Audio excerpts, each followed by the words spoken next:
started to practice eye contact, and I'm like, what? I can't, because when I look at somebody, I can't think. Like, my mind wants to go and think and look at what I'm seeing and thinking. Mm-hmm. So I practice. Yeah, there's a eye difference contact. when you're able to look at someone in the eye and communicate. There's such a different focus. Yeah, I have the same habit too. There's oftentimes, even as I think it started when I was a kid, probably insecurities. Maybe. And I would look away from people and talk, and then I'd realize, oh yeah, there's still a person here. Yeah. So, Or try not to talk with your hands. That's difficult. especially if you're Italian, right? Oh, man. I had that issue when I was in the Army. You have to stand at parade rest, which is your arms behind your back.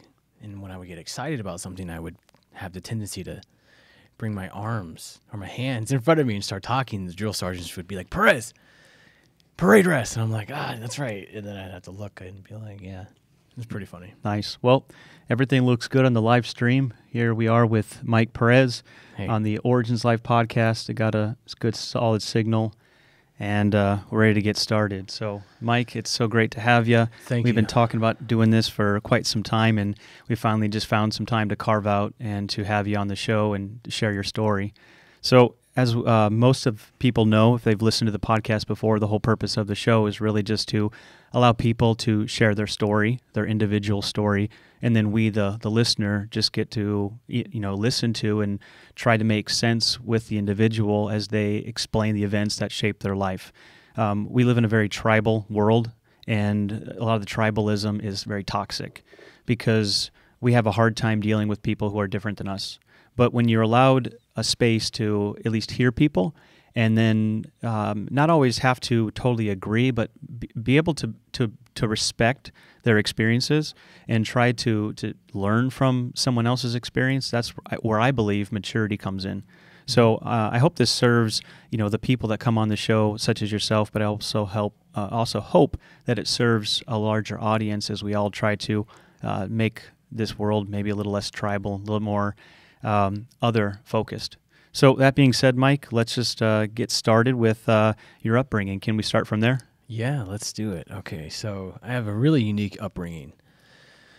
When I was younger, my grandmother had full custody of me and my two sisters. So we actually grew up, I think the youngest that I could remember growing up with my grandma and grandpa was at age 4. I remember particularly like my fifth birthday, so it had to have been around 4. My mother at the time just wasn't there. So, and my grandfather had a full-time job. He was a retired architect, or retired Air Force. So he was an architect over in Southern California at this Air Force base. And my grandmother at the time was bedridden. She had emphysema and lung cancer. So my whole childhood, it was really interesting. We had everything. We had a nice place. I had each of us had our own bedroom. We got new school clothes all the time. We got, food on the table, but yet we even had a housekeeper that would clean the house. I'd come home from school, my lunch and everything would be made, my bed would be made, my toys put away. And, but it was weird because there was never really supervised. There was never supervision. I just kind of did whatever, and everything was done for me. And then, I never understood it. That's all I knew. And then the day my grandmother passed away was when life just smacked me in the face. How old were you? I was 9 when she passed away. So, and may I ask why'd your grandparents raise you? What was the dynamic there? Oh, okay. So here's the nitty gritty of that. So my mom was an exotic dancer and an alcoholic. And I think she had some issues with other paraphernalia. I don't want to put all my mom's business out there. But yeah, so she just was, at the time, she just wasn't there emotionally and financially and things like that, which I don't mind. It's made me who I am today. But that was the gist of it. So my grandmother wanted my sisters and I to grow up educated and, have some type of direction and some type of foundation. She actually didn't even want us to speak Spanish. My grandmother was Mexican, but she didn't want us to speak Spanish because she was afraid, this is what my family told me, she was afraid that if we only spoke Spanish, we would, be outcasted or ostracized or whatever in modern society for being Mexicans that spoke Spanish only. So English only, And I find that's actually a common story. And there's other family members that are or other friends that are Hispanic, and they have a very similar story where they weren't taught their native language Right. because their parents were more concerned about the kids assimilating rather than maintaining a part of their culture. I think I find that quite often too, especially in my generation, because I'm 31.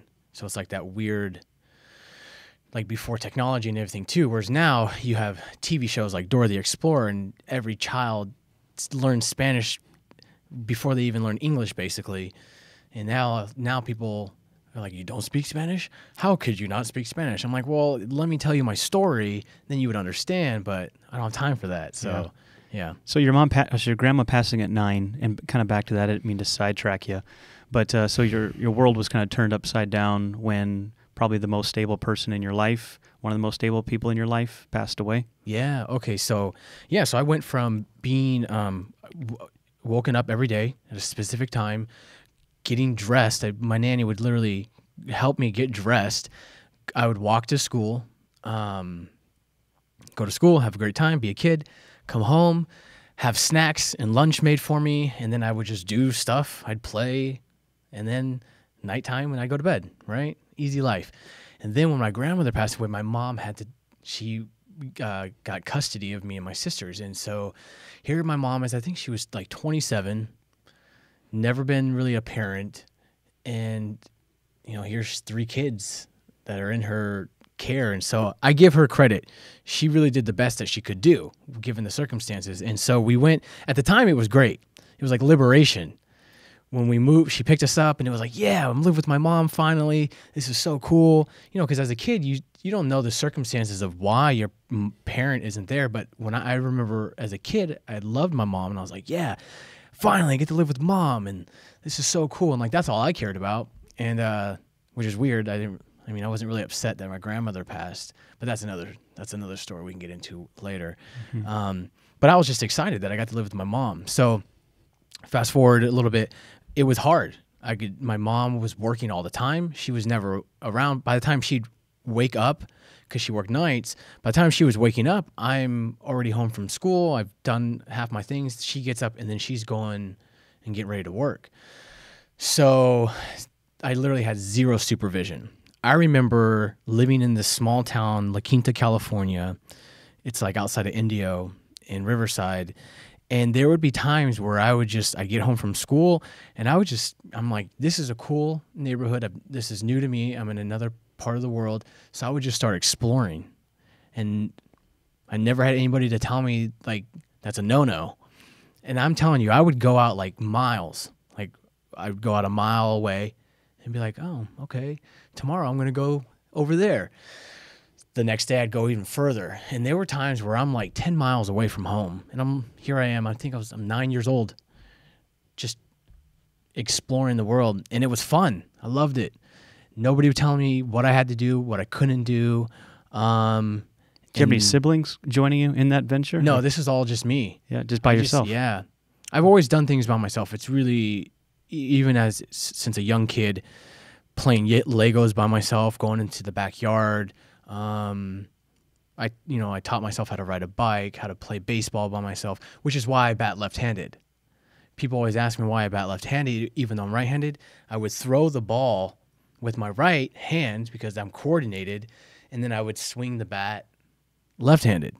I didn't think that there was a right or wrong way. So, but no, I find enjoyment doing things by myself, and this was like the best opportunity of my life because I just started doing things that I wanted to do, and I didn't have any parental supervision telling me that I could not or couldn't do, what I could and couldn't do. And that went away very quick. So it just financially was a burden on my mom to have 3 kids. So the best decision that she could come up with was me living with family in Northern California. Okay. And the town you were living in was Southern Cal? I was living in Southern California. Right. Yeah. And then I moved to Northern California. So it's Lake County, okay, which is about 2.5 hours north of San Francisco. So it's Clear Lake, California is what it's called. So, yeah, so here I am living with my aunt and uncle. in Northern How old were you at California. that point? I was just turning 10. Okay, so So you I lived with already your turned mom 10. for about a year then. Yeah, I lived with her for a year. So 4th grade was when I was living with her. And yeah, so I'm 10 years old. I knew my aunt and my cousins, their family. So obviously I knew them, but they would only come and visit maybe once a summer, a few summers that I can only remember because I was, 10 years old. So for me, that was a really interesting experience because the lifestyle there was completely opposite of what I knew. So my grandfather, like I said, he was retired Air Force and he was an architect. So we always had food. We always had new clothes. We always had things. When I lived with my family in California, it was totally different.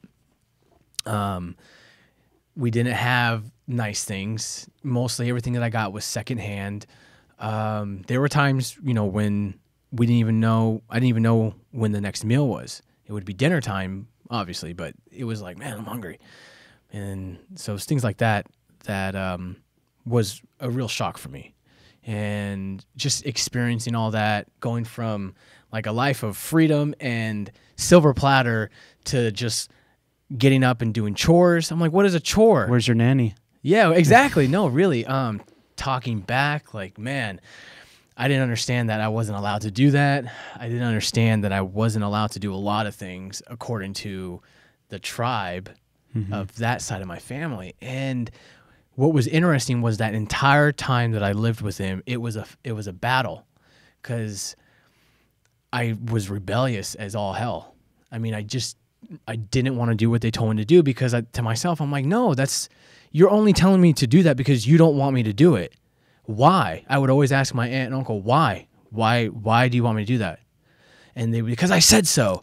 And in my mind, I'm like, that's not a reason. You just don't want me to do it. And even at that age, I was like, no, this is stupid. And there'd be times I'm sitting in my room just like, this is dumb. I hate it here. I don't want to live here. And I'm like, because these people are making me be something that I don't want to be. And they're making me do things that I don't want to do just because they have the authority as an adult. And to me, I hated that. I'm like, just because you're an adult doesn't mean you can tell me who I am and who I'm not. And man, that was an experience. So over the years, I learned how to play the game, if you will. I understood at a young age that this is the way it is. And some people just accept the way it is because everybody else is doing it. So you kind of have to, walk the line, so to speak, on both sides and adhere to your family and make them happy, adhere to the authorities, make them happy. Everyone's happy. Stay true to yourself. And stay true to yourself, yeah. Do you feel like you were given a scientific mind? Or do you think that's just something you developed? Or do you think it was something you were born with? I think I was born with it.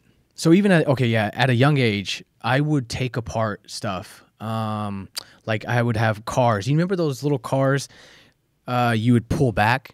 Oh, yeah, those wind-ups. It would wind up, and then you let it go. I remember one time it broke, and I was winding, and it started clicking, and it wouldn't wind. I'm like, what is going on? So I went to my grandpa's garage, and I grabbed a screwdriver, and I started taking it apart, and I'm just like, the little spring was just off.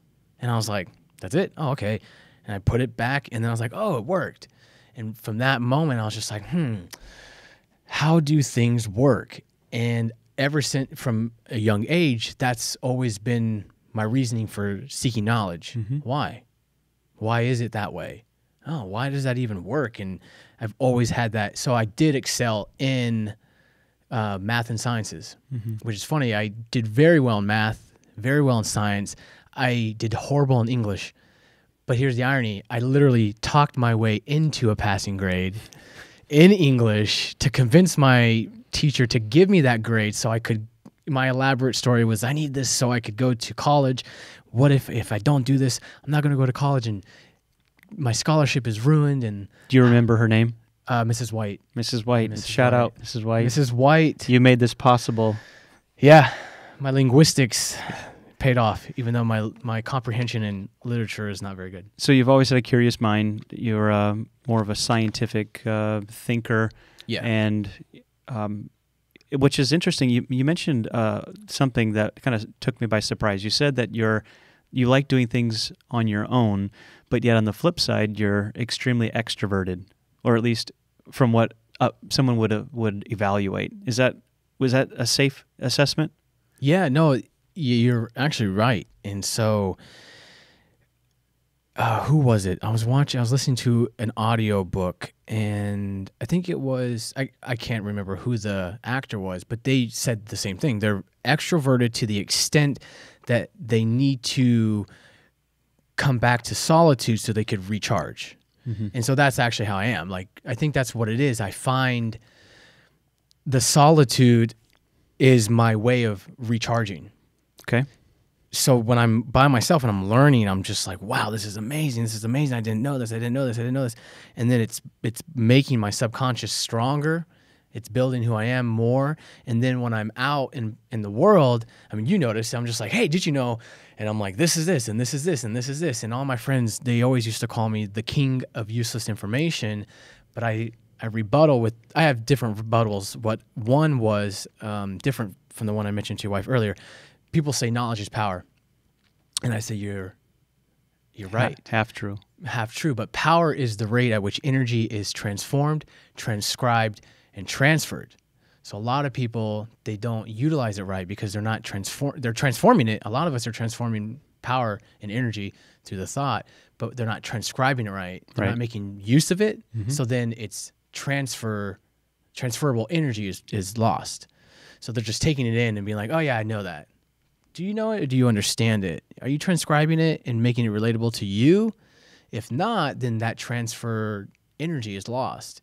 So I've always had that ability to transform, transcribe, and transfer. So I rebuttal and say, well, yeah, knowledge is not useless. Knowledge is power, and I'm powerful beyond measure. So do you feel like you excelled at school, just the environment of like that mental challenge, or was the system too distracting? Oh, man. Okay, I was the worst student in class, but I had the best grades when I wanted to. Mm-hmm. So I found enjoyment knowing that there were kids in my class who would spend all the time studying and learning and like, I need to know this. And I'm just like, how do you not know this? It's so easy. It's this, this, and this. And the entire time I'm just in class, like, why am I here? This is a waste of time. I get it. I understand it. Why are people so dumb? Why can't they figure this out? The teacher just showed you. It's so simple. So the entire time the teacher's trying to explain to the rest of the class over and over again how to do something, I'm sitting there just like, man, this is retarded. I already know this. And then I just start daydreaming. And then I'm thinking to myself, like, what I could be doing and what I couldn't be doing. What toys you could be fixing. Right. What toys I could be fixing and things like that. So I was always distracted. I was. And at times I was arrogant in my ways. And, but I always felt school for me was a waste of time, not like as in, school itself is a waste of time. We shouldn't go to school. What I mean is I felt that I could learn what was necessary in a third of the time.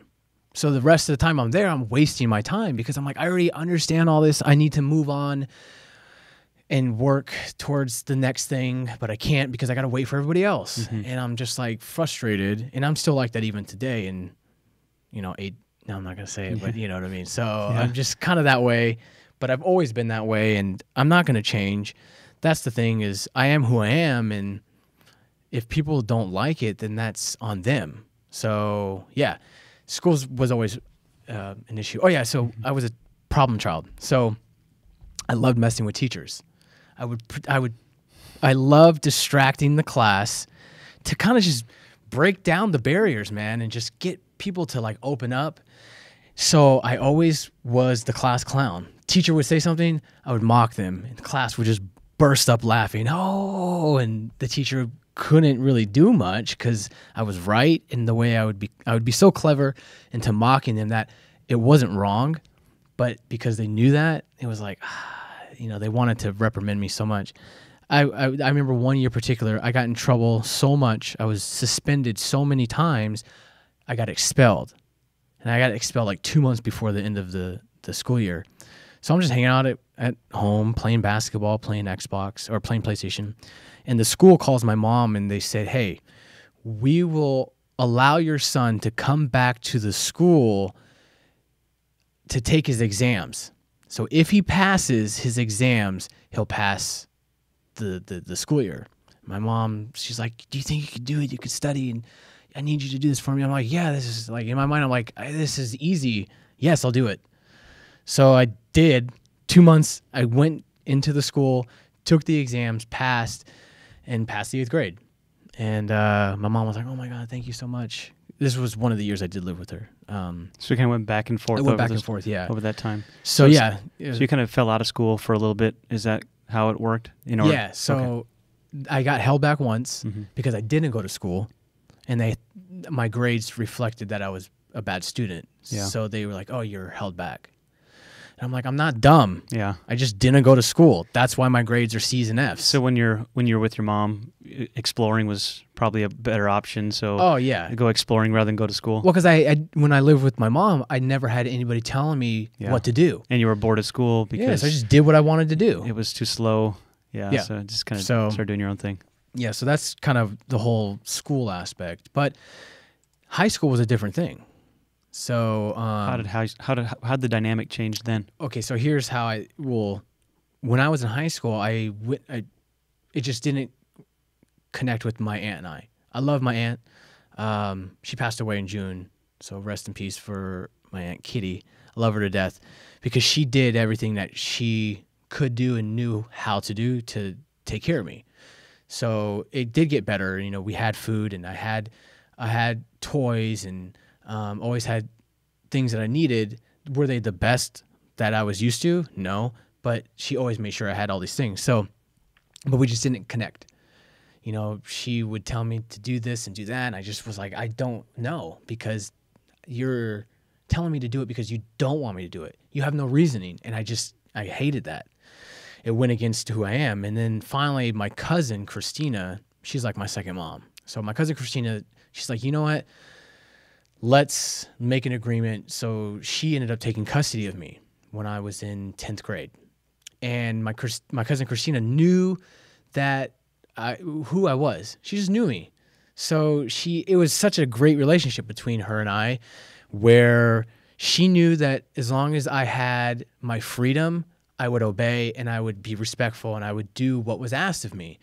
And so she did that. And her and my cousin Darren together, they provided outlets for me. It was awesome. So they knew that I needed to revert all this energy into something, and that's when I actually started doing sports. So at the time, I could not do football. When I was going into high school, I was 4'11", like 90 pounds. So my freshman year, I was like 5'7", 103 pounds. So I was like this skinny stick. And so they were afraid that if I played football, which was what I wanted to do, I would get hurt. So I went into running. So I did cross country. And in cross country, they told you, like, you have to have good grades. And if you can't have good grades, you can't participate. So I'm like, I enjoyed it. So here I am, like, all right, I have to do this school thing. So I was like third in my class in all of the school. I mean, I did very well. My academics were on point. I excelled in all my classes. And because of that, I also excelled in my athletics. And because I excelled in my athletics, it built more intrinsic motivation to do well in school. And that's when I actually started succeeding, and all these opportunities began to open up for me. And, you know, the rest is history, and we'll get into that. So, just needed to be challenged and structured. Yeah, that's what it is. So it's interesting. I actually had a discussion with a mentor of mine on that, on the importance of accountability. Mm-hmm. So at every age, yeah, not just now. A child. Oh man, so yeah, so school. I ended up being very successful in my academics. So I even had a counselor. She said, okay, if you're going to go to college, we need to make a plan. How are you going to get there? What classes you're going to need so you can go right into a 4-year university. And so having that structure, knowing exactly what I needed to do, helped me in so many ways. So I just did what she asked, and that's all I did. And because because of that, I was able to focus what I'm good at and focus all the energy into that. And next thing you know, 4 years, here I am as a senior. I had all these athletic scholarship offers, but because I did that planning in the beginning in my sophomore year, when those opportunities were presented, I was able to accept them. And so when I was offered an athletic scholarship, I chose to go to Cal Poly San Luis Obispo, and that's when everything started to fall apart again. So I didn't have the structure. I didn't have somebody helping me plan out, this is what you need to do. This is what you do. What's your goal? All right, let's work towards your goal. So I just kind of did my thing. Again, I didn't take school serious. I didn't study when I was out of class because I was like, this is stupid. I don't need to do this. I'm in the lectures. Why do I need to study? Was it a full ride? Yeah, full athletic Wow. scholarship. Nice.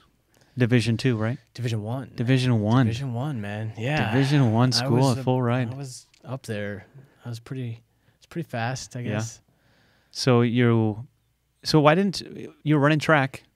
Why didn't track satisfy that need for structure and challenge? Why did the? It seems like the same system no longer worked. Oh, so why did it fall apart? I think I know why, and this is why I love. It's meditation. a girl, right? No, it's not I'm even just that. guessing. It was my ego. Okay. So I was a big fish in a little pond. Yeah, going into a regular sized fish into an ocean.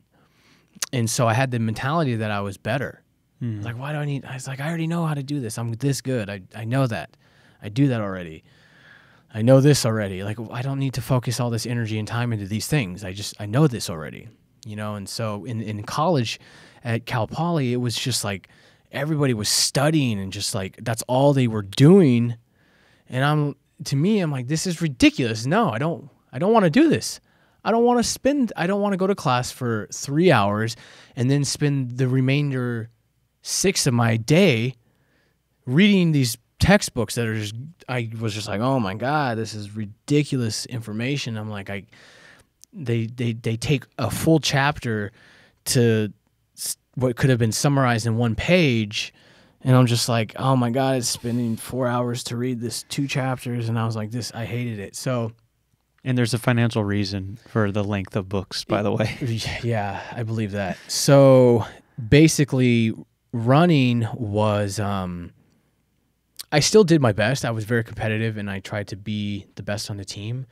But school just wasn't enough to keep me motivated. And then it was also frustrating because a lot of the kids at the school at Cal Poly were a little more financially stable. So, some of them, their parents were paying for their books and giving them allowances. They had cars. They had cars, all this stuff. Here I am, I was like, my family, asking for money is the last thing you do, you know, from when I was growing up. You don't, because it's not there. So why even bother? So I ended up having to take a second job. A job. I said second because running track was like my first time job. Full-time job. So I ended up having to take a job at the campus dining, which was actually fun. I'm not gonna lie. That was actually one of the funnest jobs I've ever had because nobody there cared either. Yeah, free food. We got free food. Nobody cared. So we just did what we wanted as long as no eyes were seen. And got paid for it. And we got paid for it. So here I am, I'm getting extra cash, but it was a lot. I wasn't even studying before. Now I'm working a couple hours a week at a job. I'm definitely not studying. So basically, long story short, I lost my athletic scholarship. So they brought me in. They said, Mike, your GPA sucks, pretty much. It's below the requirements. We can no longer supplement your scholarship. So I was like, oh, man, that sucks. So I was like, damn it, what am I going to do? So I ended up having to move back home to California. Well, actually, I couldn't move back home. That was the thing. I was so disappointed in myself that I'm telling you, back home, the entire town supported me. I was in a newspaper. I did radio shows for the local grocery store. Wow. So going back was I'm like, was almost shameful for yeah, you. it was shameful. So I was like, I made up this story of how like it was stupid. Like they didn't give me what I wanted, and it was all them, and it wasn't me. And basically made it seem like school wasn't for me, and I made the choice to leave.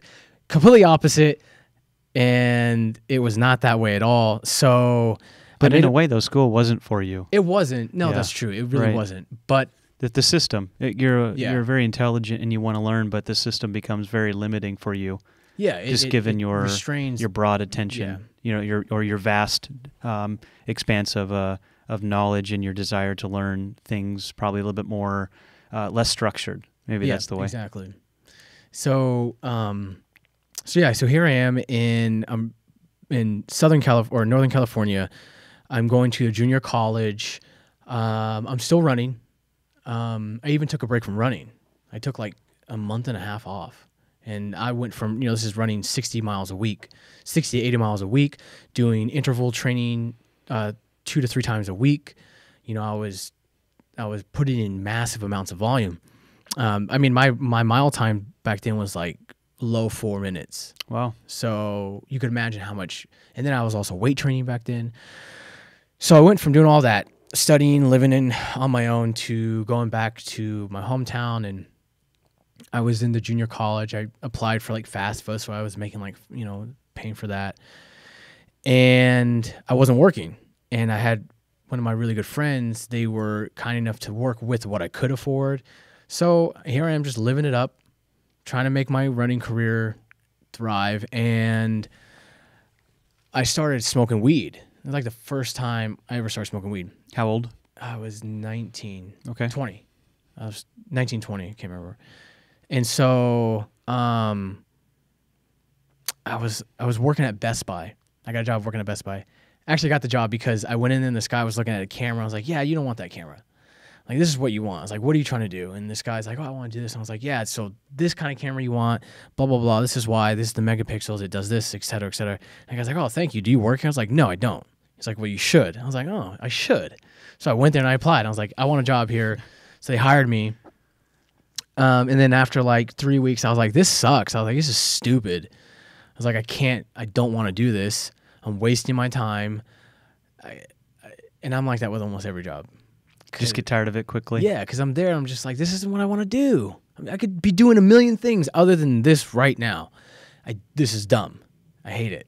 So Some of the cog in the wheel isn't your I'm position. just sitting here doing nothing. I'd rather do nothing at the comfort of my house with me and my thoughts in the comfort of my house. So and just find a way to monetize that. yeah, I know. No, I'm working on it. That's actually what I am doing. Yes. So okay, so go ahead. Which is kind of the beautiful thing about the technology that's becoming more pervasive. Is sure, it has its downsides, but having a great intellect and being able to use it for various purposes rather than getting stuck in a cubicle or wearing a blue shirt trying to sell another laptop or a camera.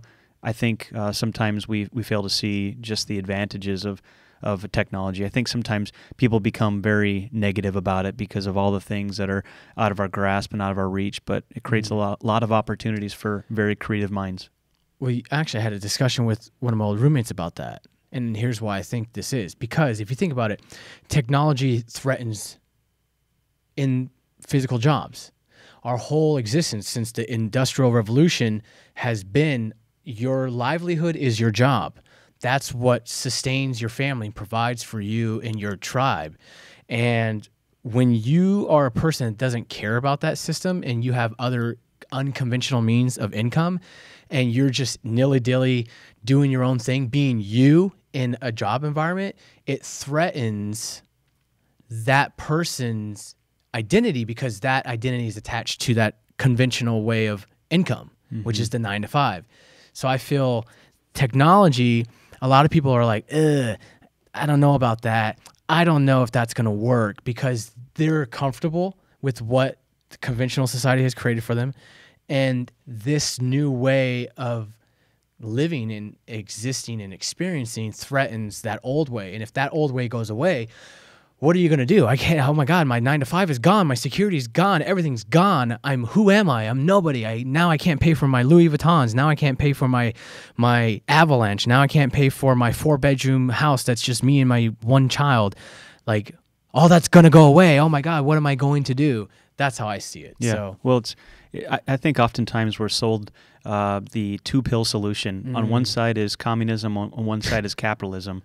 And it's like, what pill do you want? But I think they both fail to humanize the individual. Both communism and capitalism see people as a resource for a bigger machine, and it's get in, plug in, and keep the machine going.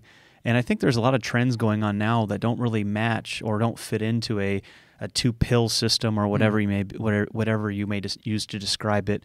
But there's a lot of people that are even just challenging the concepts of what it means to be human in this world and what it means to add value. And then really the tricky part has always been, how do you now monetize that? Yeah. But now the technology is really facilitating that, and it's great for people like you and others who are very, again, scientifically minded, and they're able to create value for other people, but that value doesn't fit into a blue shirt at Best Buy. No, it doesn't. Yeah. No. So you're dropped out of college, back in your hometown, working at a job you hated. Mm-hmm. Where'd you go from there? Okay, so this is where things start to get interesting, I think, and fun in terms of like experiencing. Because all these were just kind of, I'm just young and I was naive to so many ideas and thoughts. And so I was like, okay, I wanted to join the Army ever since I was a little kid before. But during this time, it was the Iraq War. So I'm like, oh man, I don't want to die. I was like, I do want to join the Army, but I don't want to die. So I was like, man, but I really want to join, because I was like, I don't want to be a pothead loser. That's what I thought I was going to become. This pothead loser that does nothing with his life. Dropout, loser, athletic athlete, becomes stoner, right? So I'm like, all right, I'm going to make a big boy decision. And I was like, I'm going to join the U.S. Army. And so they gave me a bonus and all this stuff. And it's actually funny. I signed up. I didn't tell anybody I was going to join the military. Did all the MEPS, everything, signed up, signed the contract, swore in. On the way home from swearing in at MEPS, I called my cousin Christina. I told you she's like my second mom. She just knows me. This is proof that she knows me more than anyone else. I called and I said, all right, Tina, here we go. I did something that it might sound bad now, but it's going to be good. Believe me, just trust me. I did something. I have to tell you. She's like, you didn't join the military, did you? And I'm just like, oh, yes, I did. She's like, okay. She's like, I love you. I support you. If that's the decision you made, I can't stop you from making it. What year was this? This was 2008. Okay. So here's the other thing. All right, I know myself too well. My recruiter said, all right, here's your options. This was in May. We signed up at MEPS. He said, all right, your ship out date is August. I was like, no, I can't. Like, August is too much of time. That gives me too much time to mess things up. I can't do August. I was like, I need to leave now, like today. And he said, okay, let me get back to you. Why'd you want to leave so urgently? Because I knew I would sabotage myself. Okay. I knew I had no direction, no goal, nothing. Yeah. So I knew that because I was no direction, I was just going to drift off. And the only thing that I could think of was I'd become that stoner, dropout loser. Yeah. Your ideas could change in the next yeah, day I know that I could literally just be like, oh, I'm going to do this. And shiny then, thing. Yeah. So my recruiter comes back to me and he says, all right, I got something for you. It's called the Army College Fund Quick Ship contract. And he explained it to me this way. So you get the GI Bill when you sign up. Well, there's this, Army had this thing at the time called the Army College Fund, and it was an extra $34,000 for school. So my recruiter, he was like, you need to you need to get an education while you're in the military. Nothing else, so you could better yourself, right? So he really helped on getting me this education. Well, what my original contract bonus was, I signed up for 5 years for $20,000. But this quick ship bonus offer was they would take $2,000 off of my sign-up bonus, give me the $34,000 for the Army College Fund on top of the GI Bill, but the incentive or the what I had to give up for the incentive was I had to ship 9 days from the contract signature of my MEPS agreement. So I was like, yeah. So this was May 1st. No, April 31st, whatever, that I signed it.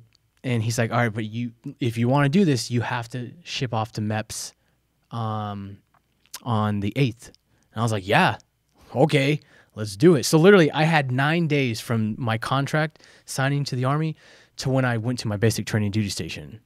And man, so that was when it all started. So the Army was like the greatest thing for a person like myself. Did you go infantry?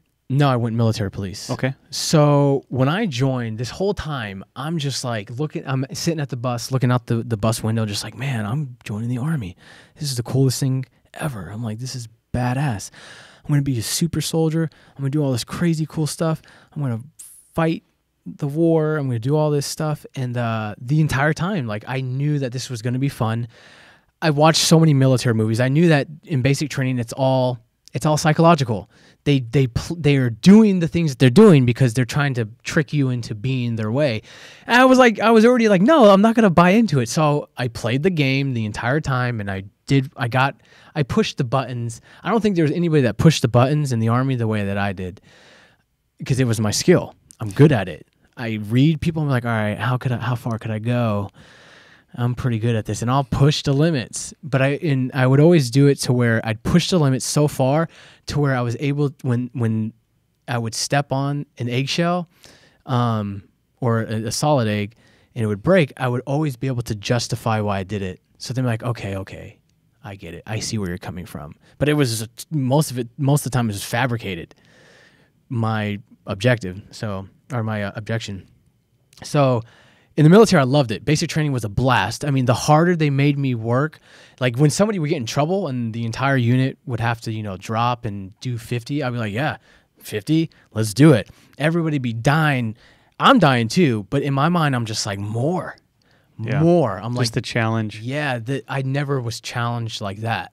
But what I liked about it was I was the one that really challenged myself, but they were that external outlet that forced me to instill discipline on myself, which was what I had when I lived with my aunt and uncle and my cousin, but didn't have when I was at Cal Poly. Yeah. Now I had it again in the Army. Someone to poke you. Yes.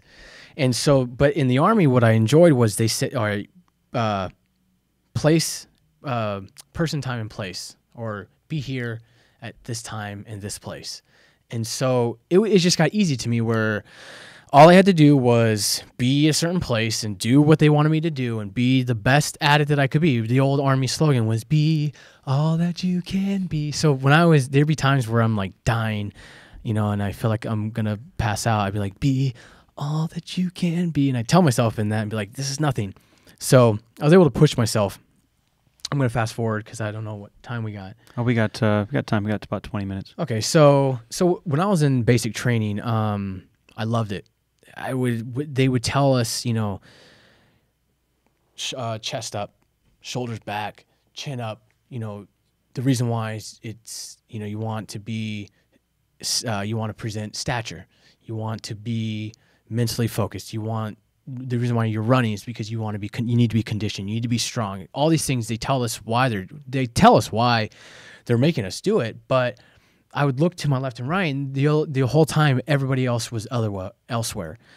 Oh, I miss my mommy and daddy. I miss my family. Why am I here? Blah, blah, blah. But I'm front and center, taking in all the information that they're telling me. Why I'm doing this? Why the MP Corps pays attention to the name tags, attention to detail. The attention to detail are the secrets to success. They instill this into us every day. Even when we were punished, we would be in like the rest position for push-ups, and it's like the key to success. And we would say stuff like beat the heat, the key to the success, and we would just say these sayings, attention to detail, keys to success. And over time, you do that so much, that's what you focus on, attention to detail. And so the whole time I'd be like, you're messed up. This is off. It should be like this. Should be 1 inch. Should be 1/4 inch. Your uniform's fucked up. Why are you fucked up? Because your uniform reflects you and your discipline. And I I really absorbed this stuff. I was just because of it, everybody hated me. I was just about to ask you that. So because I was that dick that was like, no, you're doing it wrong. It's this way. They taught you this. Why do you not know that? You know what I mean? Like, why? So you wanted more, and the rest of the people around you wanted less. Yes. So that's a conflict of interest just at the core. Yeah. So even with physical training, Yeah.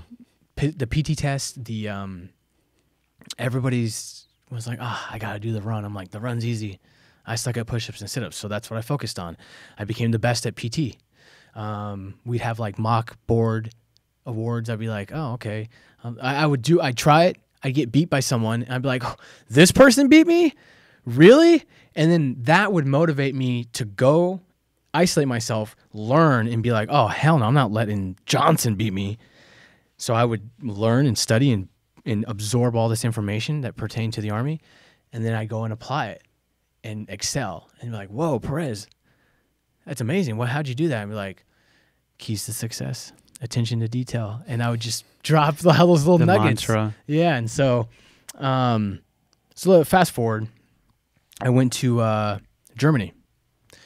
And when I was in Germany, I was part of, you know what Rear D is? Rear D? No, I don't. So basically, it's the attachment that stays and handles logistics and all that sort of thing when the unit is deployed. Okay. So in the rear with the gear. Yeah.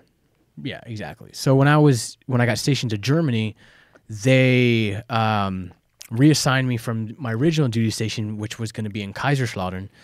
They reassigned me to Grafenwehr because that rear detachment was short-staffed, and they were the only MP unit there, so they had to patrol not only the Grafenwehr trade area, but also the Vilsec. So there was two bases that were about 20 miles apart, and in the middle was the actual training area.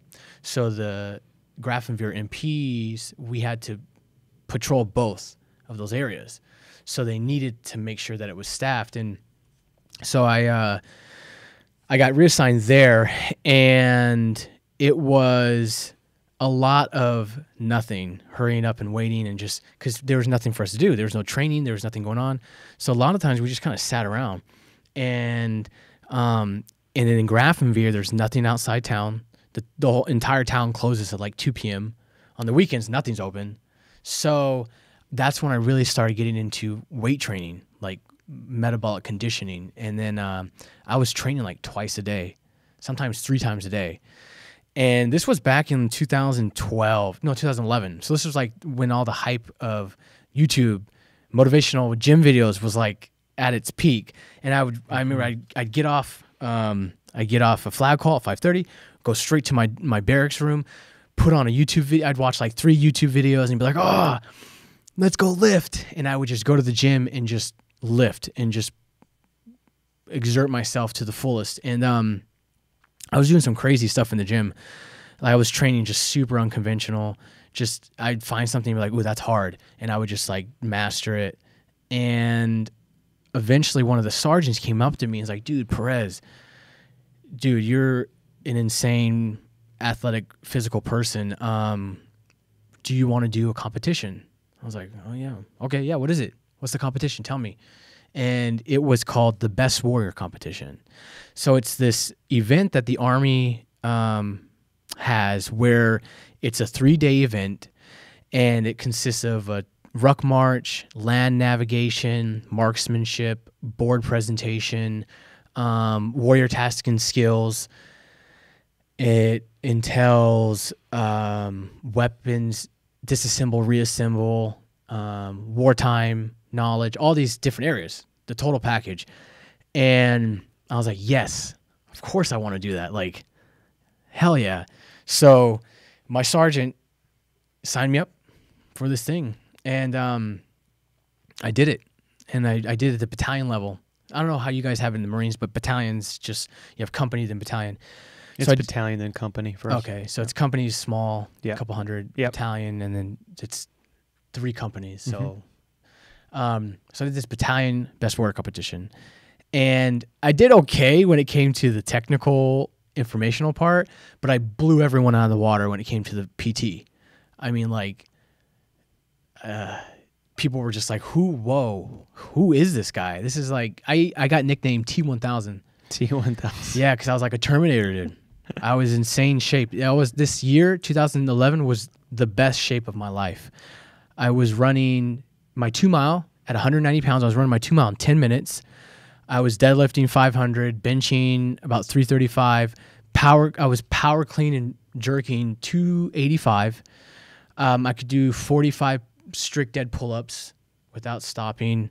This was all natural. All natural. Yeah, this was all natural. So I'm at 190 pounds. 190 pounds. What do you weigh right now? Actually, right now I'm 183, 185. So you probably had more muscle mass and lower body fat. Back then? Yeah.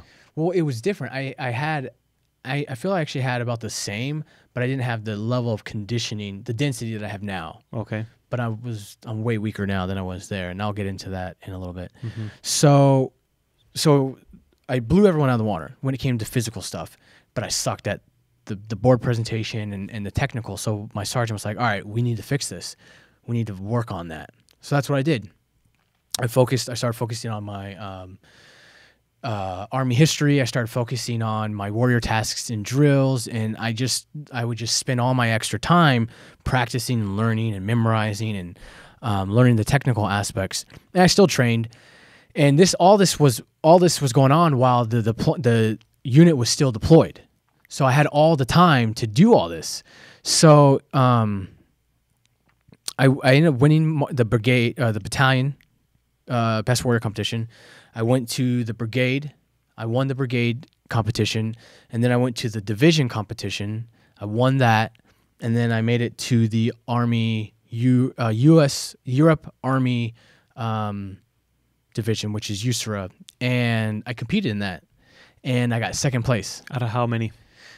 I think it was maybe about eight non-commissioned officers, and then 8 commissioned officers. Right, so cream of the crop. Or, excuse me, yeah. enlisted and non-commissioned. Yeah, exactly. So they all had to go through the same channels as well to get to that point. So here I am, just like on top of the world. I did all these things, and I felt so accomplished. But that time the unit had come back from deployment. So all they were hearing about is Perez did this, Perez won that, Perez is over here right now. And when it was all said and done, this was in August. All the competitions were done, and I got people that I didn't even knew who I was, and they're like, "Oh, you're Perez," and people were saying, they would say stuff like, "Oh, that's super soldier there, soldier of the year." Like, I was getting mocked and ridiculed and ostracized for doing just what I knew how to do. And so even my platoon sergeant at the time was like, "Perez, why do you such an individual?" And I'm like, "I'm not. I'm just really good at what I do. It's, like, sorry it makes you look bad, because your NCOs come to me for information." Yeah. Because I had all this information. I knew, like, every Army regulation in the book. But I also I used it to my abilities. As a sword. Yeah. So, for example, I'll give you a really good one. So here I am as a specialist. It was like 40 degrees outside, right? And we have these big parka jackets that they give us, and they're all gray. So one of my sergeants was like, "Perez, you can't, that's out of regulation. You can't wear that." And I was like, "Actually, Sergeant, according to AR-375, paragraph 4, in the second clause, it states that I am actually allowed to blah, blah, blah in conditions such as such, and in such and such conditions, I'm blah, blah, blah." I was right, because it's in the Army regulation. But nobody likes to be told they're wrong, but I was right. So I took advantage of it, and I would do stuff like that. And so that's why my platoon sergeant was like, "Why do you think you're better than everybody else? Why are you acting like an individual?" All these things like that. And he hated me, and we butt heads all the time. And so I was like, "Screw this. I'm done with this conventional shit. I want to join Special Forces." So I went through all the necessary steps and channels and avenues, and I got selected, or I was set up for my selection date. which was later in the year of 2011. So here I am, I'm like, fuck you guys. I'm done with this shit. I'm done proving that I can be better. I'm done getting ostracized for just doing what I'm supposed to do, which you tell me to do, and I excel at it. So I was like, I'm going to join Special Forces, and I'm going to shit on all of you. That was my mentality. That was my arrogance and all this stuff. Right. So here's the dilemma that I had my entire Army career was I had an alcohol addiction. So I would go out and just binge drink and just get hammered every time. That was my main goal. How drunk could I get? And so rewind, 2010, I went out with a friend of mine. I got drunk, and I got really drunk, hammered. We were at this nightclub. We're dancing. We're having a great time. There's chandeliers, we're dancing on stage. There's chandeliers. Some fall and hit my friend in the eye, and it cuts his eye. And we're like, oh my God, we got to go to the hospital. So we call an ambulance. We go to base. We call an ambulance. The ambulance comes, and I'm like, no, never leave a fallen comrade. I will never leave you, battle buddy. So I'm being drunk and just ranting these, basic training things that they make us do. I refuse to get out of the ambulance. I'm like, no, what are you going to do? What are you going to do to me? I'm not getting out. I'm going with you guys to the hospital. And finally, they're like, all right. So they're like, sit down right here. Don't move. Don't do anything. I'm like, all right, fine. I'm going to do it. But in my mind, I'm just like, I can't sit still.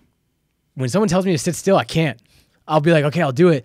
But then I'm just like, you know what I mean? I can't do it. So I made it to the hospital, but that was it. Sitting in the ambulance took all my sit still time. So I'm at the hospital. My friend's in this emergency room getting stitched up, and here I am walking in just like, hey, what's going on? Oh, man, that looks crazy. And they're like, get out of here. These are German doctors. So I'm off base at a German hospital, and they're like, get out of here. Like, go. And, here I am just being this obnoxious, drunk American soldier. So they sit me down. And I'm sitting down in the hall between the emergency clerk, the exit doors, and ER. And I'm just like, oh my God, I can't sit still. So here there's a wheelchair, and I'm sitting in the wheelchair, and I'm just doing wheelchair tricks, whatever.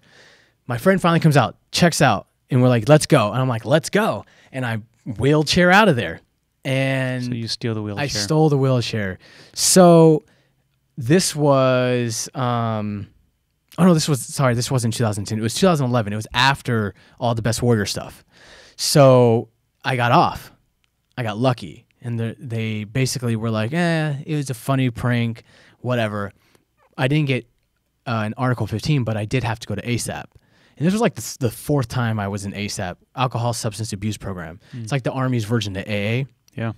That was my fourth time being in that program.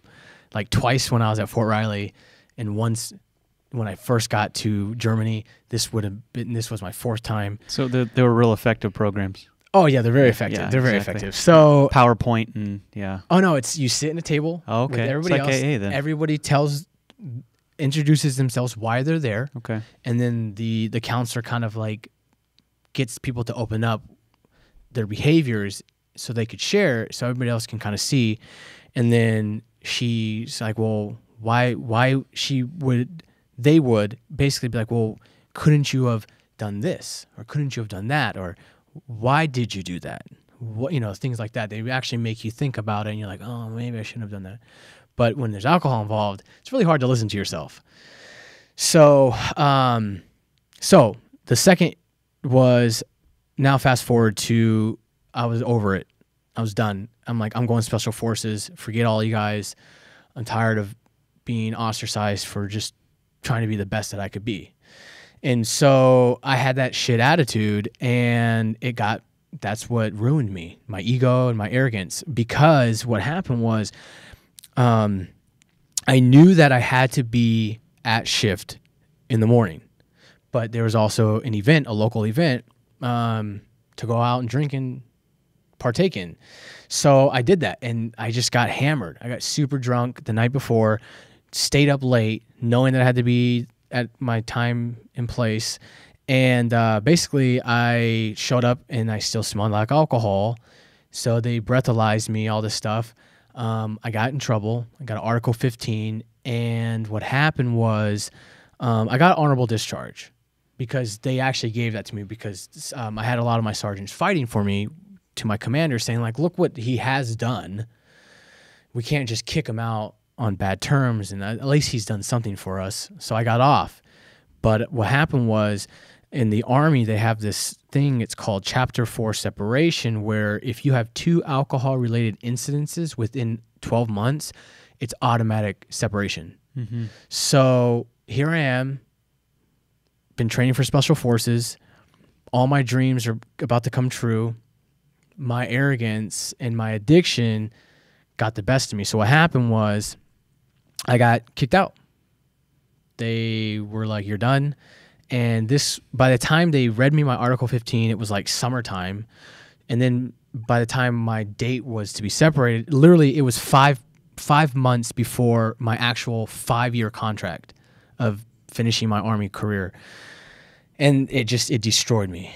It like just shattered my world because I'm like, I've done all this stuff. I've done all these things. I've done so much.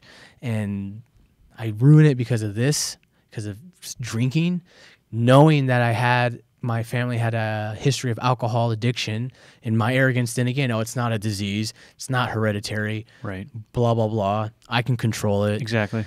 I'm young. I'm strong. Yeah, exactly. So here I am, 25 years old, kicked out of the military. I did the same thing, went home, told everybody like, I got out early. It wasn't for me. I just didn't want to be in anymore because, blah, blah, blah. But the truth was I freaking loved it. I was excelling and just everything about it I enjoyed. So I came out here to Las Vegas. My sister lives out here. So about 2 years ago then, right? 6 years ago. 6 years ago. 6 years ago. 2 years ago is when my life, I've been able to take control of it again. Okay. So 6 years ago, here I am, kicked out. I had like $500 in my name. I was dating a German girl at the time, and so all my things were in Germany. So the idea was I was going to come back here to the States, get my passport, find a job, go back to Germany, live happily ever after, right? It didn't work out that way. So things just didn't work. They went south between her and I, and we split. I was like, I'm staying here. I'm not going back to Germany. So I'm like, oh man, here we go. Here, I don't know what to do. I didn't know what to do with myself. I was like, I got to get a job. I didn't even know how to write a resume. So, I just started working, at jobs that I was like, my sister was a bartender or a server, and she worked at a gym. So she said, yeah, I like serving because I get cash. I can get money right then and there. I was like, oh yeah, I like that idea. So that's the route that I went. I got a busser job and then started serving. So I had cash in hand, and I was like, this sucks. I'm working so hard for $40. I'm like, this is bullshit. I'm like, this is dumb. I quit. So I quit. And then I'm like, man, but I need a job. My sister was letting me live with her rent-free. And a buddy of mine that I met at the gym was like, hey, dude, you can become a nightclub promoter. You basically get to party. You get paid to party. He's like, I make like $500 a week doing this promotion thing. I was like, yeah, all right, cool. That sounds like fun. I did more partying than I did working. Literally, that's all I did was party. Worst place you could probably be at that point in your life, right? It was. And so here's the thing is because I'm so competitive, I was like a competitive partier. Like literally, I would be like, not surprising. I could stay up till 3. I could drink 2 more shots. Right. I could do that. Screw it. Let's go. All right. What does your promoter have on me? Watch this. Right. And so it turned into less work, more play. I started to do drugs. I started, taking prescription drugs. Man, I lost like all this weight. But I thought I was having the time of my life because some of those drugs I was taking made me feel good. So I was just like, man, this is amazing. I was like, I'm being paid to party. I was like, I'm living the life. And then after like a couple months of that, like 8 or 9 months, I had one night that I partied way too hard, took way too many drugs, and the come down was so bad that was the first time that I experienced depression like that. So How old were you at that point? I was 27, 26, 27. And you're still at that age where you're not really paying the price for stupid decisions. No. As far as physically, in your mid-20s, you still can, do dumb things and get away with it, physically speaking. So I know I wish we had more time, but as we kind of now look at where you're at now, you're a very passionate, very driven person, and you've always gravitated towards structured environments. And now I'd really like you to share with the audience how you're kind of channeling those energies and given your past pursuits, how you're now focusing that on your career. Okay. Yeah, I can definitely share that. So I mentioned the depression part. That's the first time. So 2 years ago, I was depressed because I'm like, I've ruined my life. I'm not going anywhere. I was bartending, and I had failed. I had a relationship, it failed, and I'm just basically just like, man, what has happened to me? And what the turning point was, I knew that I needed to get my mind right. It's like my mind's out of whack. I'm thinking terrible things. I'm thinking of suicide. I'm thinking of the world doesn't want me. Thinking these things, somehow, some way, I'm just like, all right, change your mind. So I was like, I'm looking at all these books that I had collected over the years of all these businesses that I tried, and all these people are like, read this book. I'm looking at these books, and this one book just talks to me. It's called Psycho-Cybernetics. And I'm just like, the name alone just sounds cool, futuristic, like Psycho-Cybernetics. What is that's like psyoptic, you know what I mean? And it just captured me. So I started to try and read this book. I'm telling you, it took me a year to read this book, but I'm reading this book and it talks about how the human mind works. And I'm just like, holy crap, that explains exactly why I'm going through this. And so that's when I understood how the mind works and how your thoughts control the hormones in your body and how those hormones control everything. Your sleep patterns, your ability to be happy, serotonin, dopamine, all these things. Your mind works like a computer in terms of like what you program it through the conscious programs the subconscious. So if I pick up this cup every single day the exact same way and put it back and do it every day for years and years and years, I'll naturally be able to do that without thinking. I could talk to you. I mean, because I do put cups down, I can talk to you and think and do, and I can make that movement will become subconscious in a way. Basically, it becomes a habit. I just do it without having to consciously think about it. And when I learned that in this book, that's when everything changed for me. So I was able to understand my depressions, my anxieties, my emotions for what they were, and it was my ideas, my thoughts that gave it life through emotion. And so when I would have a thought, I'd be like, no, you're feeling that way because, and then that's when I started to understand how everything that we think becomes what we are and what we do. And so now basically what I do is I practice meditation. So I try to really focus on what it is that I want. And I started journaling and I write down my ideas. So in the book it talks about, or in other books I read, it says the brain does not know the difference between a perceived thought and an actual thought, but it's the word, the power of affirmation, the power of prayer, whatever you want to call it, meditation, the idea of creating that thought and putting it into something real, whether it be on paper, makes it real. It's not necessarily real in the sense that you can hold it and experience it, but because you don't know the difference between a perceived experience and actual experience, that's where the meditation, the affirmation, and the faith to believe comes to play. Because if you believe it to be true, it can. And the reason why I resonated with that, understood that it is something real, because I was already doing it before when I was in sports and when I was in the Army. I was just doing what my coaches and sergeants were telling me to do because they said that it can be done. I believed it, and I just kept working and working and working, and then I would achieve it. And I'm like, oh, they were right. It was a software upgrade. Yeah. So so 80 to 90% of thoughts are very repetitive. Yeah. And really the thoughts do set the course. So how does that translate into what you're doing currently? How has that understanding now shaped you and given you this calling that you're actively pursuing? Okay. So now that the understanding that the physical self is nothing more than the outward projection of the inner self through conscious awareness, experience, and manifestation, affirmation, prayer, whatever. So at this time, I'm destroyed. I'm beat. I'm emotionally drained. I did, athletics. I did the military. I did competitive bodybuilding, and my body was just destroyed. And I'm like, I have to get back into school. I don't know what to do. But I need to do something that I like. What do I like to do? Personal training. Okay, let's try personal training. I don't have money for personal training. Damn it. How do I do this?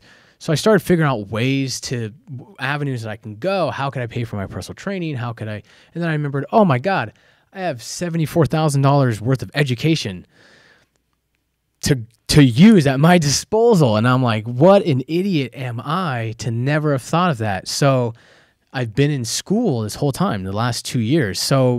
But at first I'm like, all right, traditional means didn't work. I know that. So I need to find somewhere where I can go right now where I can get a certificate of some sort that says that I am a professional expert in this thing so I can start making money and in the meantime get paid for it.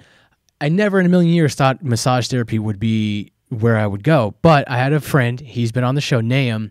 Nahum was a massage therapist, and he did some body work on me because when I started to break down, I needed to get worked on, and he was one of the guys that worked, and he would actually help fix a lot of the things that I had issues with. But there were some things that weren't fixed, and I took note of that. But I asked him, I was like, hey, was massage therapy school worth it? I'm like, I'm trying to figure out what I'm going to do with my life.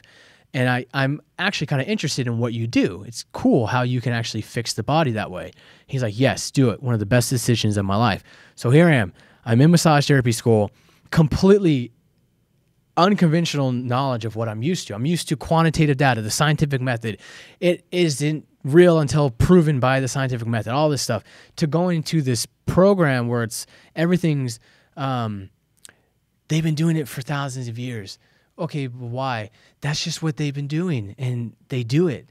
And I'm just like, what? No, it's not how it works. I was like, there's got to be a reason why when you massage it this way, it does what you're saying it does.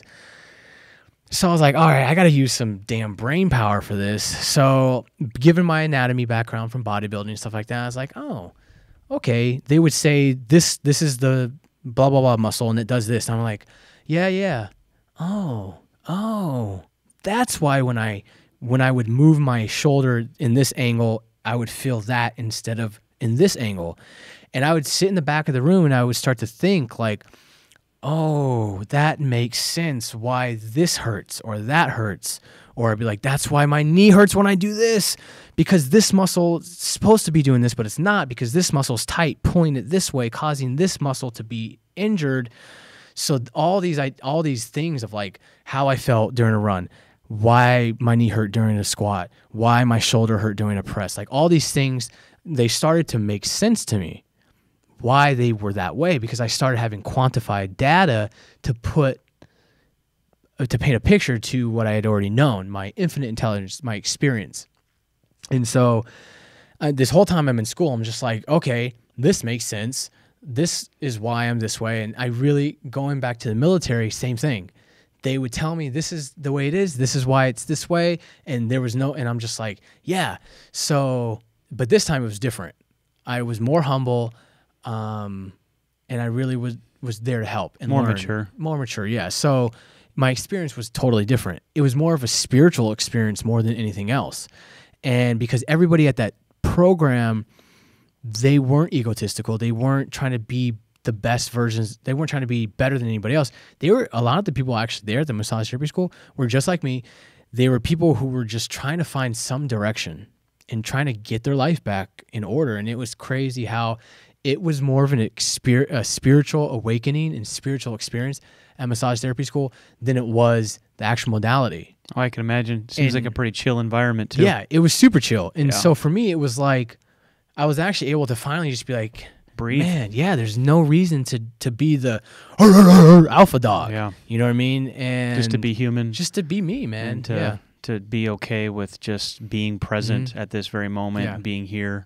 So I finished massage therapy school, had all this knowledge of the body. I learned, I took their advanced program, which is called Master Body Worker. It's 10 weeks. It's advanced kinesiology, myokinetics, and structural integration. So the idea with that was that the body's is a whole. It's a whole system. It's called the tensegrity model. So with the tensegrity model, you can look that up. If I were let's just keep it simple with shapes. The body is a sphere, right? Well, a body is any object, right? So the body is a sphere, and when you pull one part of the sphere, actually I'll use my shirt as an example. So if I pull my shirt down here, eventually the tissues up here will begin to be pulled.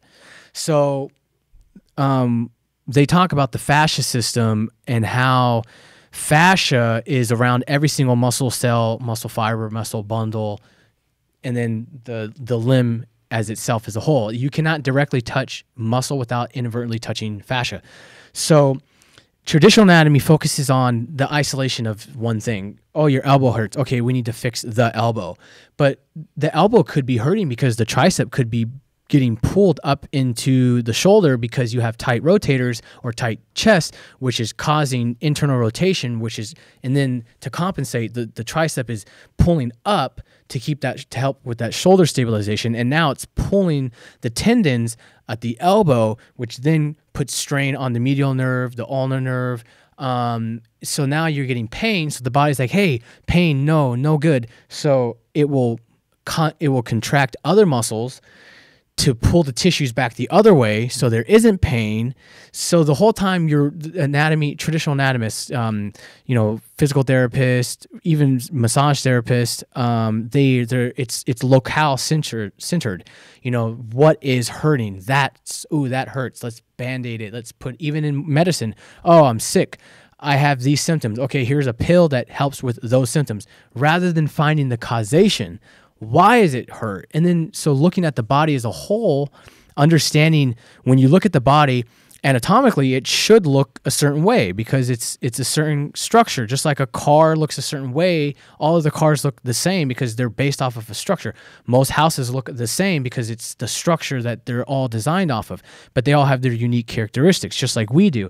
But when it comes to the body as a whole, it's still the same. So looking at the shoulder, looking at the neck, looking at the hips, all these things can start to give you direction of how you could approach the next joint, the less, start to isolate, but you do it from an outward in way rather than inward out, or just more isolated. So you do both, inward out, outward in. So I learned that way, and I was like, that makes so much sense. So, because I was an athlete my entire life, so I understood how the body worked tensegrity-wise just from experience. I knew that if I reached out with my left hand, I'd have to have counterbalance on the right side, because if not, I would fall over. If I went to grab a ball, the weight of that ball would make my arm drop, and if I wasn't countering that, if I wasn't compensating with counterweight on the right, that ball would make me fall forward, and I would lose my ability to perform. So I understood that, and it started to all make sense why it does work. So I'm like, man, I can help so many people. I can fix so many people. But so when I started massaging after I graduated, I was able to create acute changes in tissues. And I would literally show people, I'm like, all right, put your arms above your head. They couldn't even touch. I'd work one side, open up all those tissues, and they'd be touching your ear. I'd have them do the same thing. One arm would be out here. And I was getting results. I was actually getting change in people that were going to massage therapists, physical therapists, chiropractors. They weren't getting any changes in structure. They were those people were focusing on where the pain was.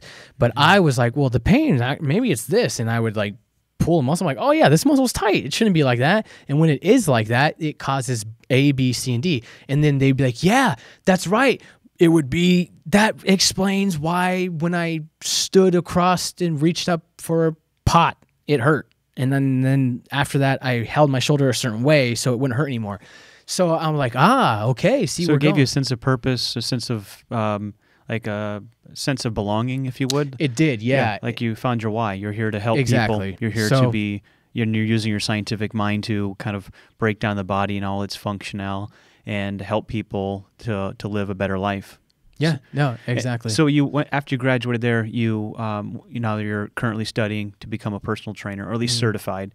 So what's the big picture as we kind of wrap this thing up? Yeah. Where are you going long term with? And anyone that's listened to this interview, obviously, you're not going to be nailed down to anything, and that's good. That's your you have a vision, but at the same time, you still allow the universe, so to speak, to lead you. But next 5-7 years, where would you see yourself and what would you be doing? Yeah, so right now I'm actually learning, I'm diving more into the nutrition world because when I started learning about how the body works and I started learning about anatomy, physiology, and how the life of a cell works, and it began to give me a better understanding of chronic disease, chronic illness, and how how chronic disease actually affects the physical body, and then vice versa, that affects the mental. And so I started learning. Now I'm studying. I study a lot of personal development. I'm starting to study nutrition. And at ATI, the reason why I went the personal training route was because, like I mentioned, in massage, I'm able to make these acute variables, but the majority of the time, like I mentioned, there's a causation for that pain. They were doing patterns they were working out or exercising, or their lifestyle, sitting at a computer desk, sitting at a chair. These cause habitual patterns in the structure of the body. And so I was like, okay, I'm making these changes now, but how do I create and develop systemized, periodized plans for the client to do on their own? So that way, like a dentist, you go to a dentist, they mold your teeth. They're crooked. They should be this way. So we're going to move them. But so what they do is they put the braces on so the teeth start to move in the way they should be. But you come in every couple of weeks to make sure that they are moving in place. And that whole time, the braces are doing the job. They're continuing the movement. So the problem that I was having was I was making these acute changes, but I wasn't able to address their lifestyle factors and their chronic patterns of structural degradation. So I'm like, I don't know how to program design. I mean, I know how to train. I know how to help people, give them advice and be like, yeah, just do this. It will work. Trust me. I know how to do all that. I have experience in reps, sets, diet, all this stuff from myself. But when it comes to actual periodized programming, be like, all right, listen, we need to get you from here to here. We have to teach you how to walk or crawl before you can walk, before you can brisk walk, before you can run. And that's what I wasn't good at. I wasn't good at designing structure. I've always been able to do what structure was asked of me. Mm-hmm. So now I'm at this point where I'm like, holy crap, this isn't as easy as I thought. But that's where I'm at. So I'm designing my whole modality with the Vigor method is physical strength and good health. Good health is to be sound in mind, body, and spirit. And so my whole approach will be within the couple of years, is 7 years down the road, is to be a health and wellness coach. But it's going to be, listen, your body, you're here, you're in a state of pain. I know how you feel being a former athlete, being a veteran. Working hard is not the problem. I can work hard. Tell me what to do and I'll work 110%. I'll do it. But the problem is, if you're doing 110% the wrong way, you pay the price. And I paid the price. So I know what it's like to be in chronic pain. I know what it's like to hurt, and you're doing everything that you could do before, but you're doing it in pain, and you push through it, and you get to a point where like, I can't. And I was there. And when I was in massage therapy school, everything was going the right way. And then I had my accident, and I forgot to mention that. A year ago, December 12th, 2017, I crashed on my bicycle and fractured my neck. Then that's when I really experienced chronic pain. I couldn't even look down to check my phone because it would hurt my neck. So I literally had to understand the importance of structure. And now, because if I didn't have the knowledge that I had of the body and structure, I would have been in pain that entire time, and I wouldn't be pain-free today. All right, stick you on pain meds and go Yeah, down that no, trail. that's what they wanted to do. Yeah, which is the easy, financially So coaching, advantageous way. Oh, sorry, I didn't make. No, you're fine. It's a system that promotes sick people. Yeah. It perpetuates sickness. It doesn't deal with root causes. So you're trying to create a system that is very person-centered, that allows all the modality to be considered. And really, when you think of massage therapy, when you think of personal training and even kind of personal development, they're all interconnected. And you're trying to create a system that brings all those things together. Yeah. So where can people find information about that? Where would you direct them to? If you were to actually just Google Vigor Method anywhere, you'll find my website. My website's actually currently in maintenance, but you can email me. If you go to my website, vigormethod.com, my contact information is on there. And social media sites, Vigor Method. So Instagram's Vigor Method. My Facebook page is Vigor Method. My Twitter is Vigor Method. Website's Vigor Method. My LinkedIn is my name, but it's Vigor Method. So I am a true believer that I must be an advocate in what I preach. And I'm still learning. I'm still a student of my craft. I'm trying to adhere to my practices by keeping up with my meditation, keeping up with my physical training, keeping up with my nutrition, and then the other one is trying to be good to people, being the best version that I can, and trying to understand where other people are coming from and have some amount of empathy. Don't let people walk all over me. Just like Joe Rogan said, be nice, but don't let people walk all over you. And that's hard. That's the hardest part for me, because it's so easy for my ego to be like, oh, you're stupid. How do you not know that? But they don't. That's the thing. They don't know what I know. That's why they're not reacting the way that I think they should. And that's my ego talking. So I'm like, being humble is really what it is. That's the funnest part for me, because all the other things I can do, I just got to practice at. Sure. And I'll get better. But yeah, humility is right now my most. I'm just like, oh man, this is fun, but it's hard. And you're creating a career path that simultaneously helps others, but really helps Mike Perez navigate through life. Yeah. In a way, you're doing an experiment on yourself. Yeah. And then you're inviting other people into that same process. Oh man, yeah. I've done a lot of experiments. And you have the intensity, the passion, the intelligence, the tenacity to do it.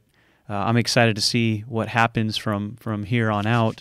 So am I. So I caught you when you weren't rich and famous. So the few 100 people that'll watch this measly little podcast or a YouTube video, down the road, they'll be like, oh yeah, there was this video from like 10 years ago when he was nobody. So, Mike, any parting wisdom? I know we've gone over, but in a minute or less, is there any kind of parting wisdom that you'd like to leave with the audience? Yeah, for me, here's what it is. It doesn't matter. No matter what you've done in the past, it does not matter, because there is no past. It does not exist.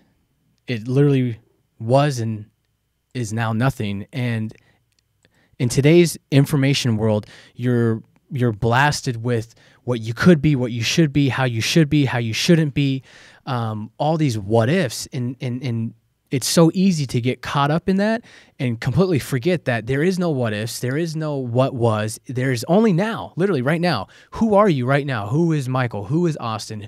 The way that I perceive myself as I is the same way you perceive yourself as I, and we tend to forget that, and we isolate ourselves like, I'm the only one going through this, but we're all going through the human experience. So whatever you're feeling inside, other people have or are experiencing exactly what you're going through. And so if we could all just understand that and remember that we all come from the original source of love. The first thing that you experience is the love of your mother, even before you're born, in the womb. When the mother loves and feels everything she eats and does and experiences, you feel that. So the mother loves you inside the belly. When she's looking at your belly and the emotion that she gets when she looks at the belly and loves you, you're feeling that love and you don't even know it. You're getting it back. Absolutely. So love is literally the only thing we know. And we're conditioned to forget that. So love everybody as if they were your own child and baby. Don't be all weird about it, but you know what I mean? Just love each other and understand that everyone's coming from them. Yeah. And you're coming from you, but we're all still sharing the same experience. We're just at different levels of it. Yeah. We're all connected one way or another, and I think we're starting to kind of wake up to that reality. Yeah. It's been a long time coming. Since the dawn of time, human beings have really been set on a course of animosity and tribalism, as we talked earlier, but I think there's really a growing sentiment, and a sweeping sentiment, not just here in America, but I think really on a global scale, there's starting to be a greater sense of connectedness. You know, when you're driving down the road and that guy cuts you off and you return the favor, all you're doing is perpetuating that stuff. It's just, it's ongoing. But when you see yourself as being connected to a larger role, you know, because so much of our focus is me. But when you start thinking about my influence, my energy in this world and how that influences people around me, that's when you become a powerful tool for change. And Mike, you're doing a great thing. I wish we had more time. No, it's all right. If we were Joe Rogan, we'd just be halfway there. I know. But, just getting into the good juicy Joe stuff. Rogan, he's got 10 million viewers. I think I have probably 10. So, but everyone, thank you so much. I will, in the show notes, have the ways to connect with Mike, his social media pages, his websites. But check this guy out. He's doing great things, and I'm just glad that I have a little bit of a front row seat to see it. Hey, thank you. Absolutely.